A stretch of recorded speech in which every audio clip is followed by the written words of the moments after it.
The Las Vegas Raiders have made a move that's turning heads by signing linebacker Devin White to a one-year deal. While the name might excite casual fans who remember his early Pro Bowl days with the Buccaneers, a closer look suggests there's more skepticism than celebration surrounding this move. Let's start with the basics. White was once viewed as a top-tier linebacker, fast, physical, and a key part of Tampa Bay's Super Bowl run with Tom Brady.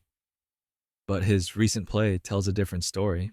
Over the last two seasons, White has struggled both in coverage and against the run.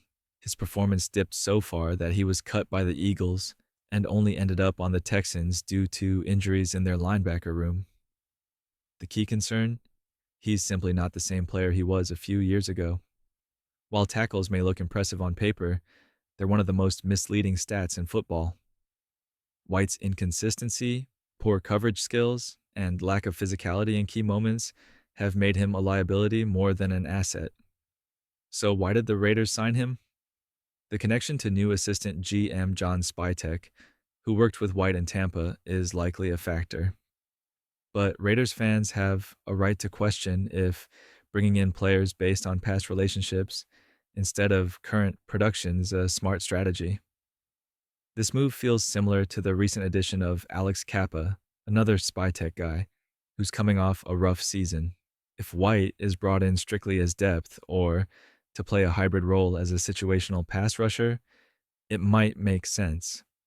His athleticism is still above average, and if you let him attack downhill, he can provide some juice. But if the Raiders expect him to be a starting inside linebacker alongside Elandon Roberts, that's a major red flag. That combination would arguably form the weakest linebacker duo in the league. Neither excels in coverage, and both are better suited to specific, limited roles. There are better options still out there.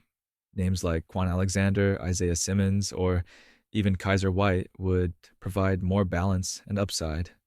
And with the Raiders sitting near the top of the league in salary cap space, reportedly over $42 million, they have the financial flexibility to make bigger moves.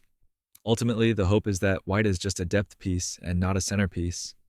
Otherwise, Raider Nation might be scratching their heads, wondering how a once dominant linebacker became a potential roster cut by August.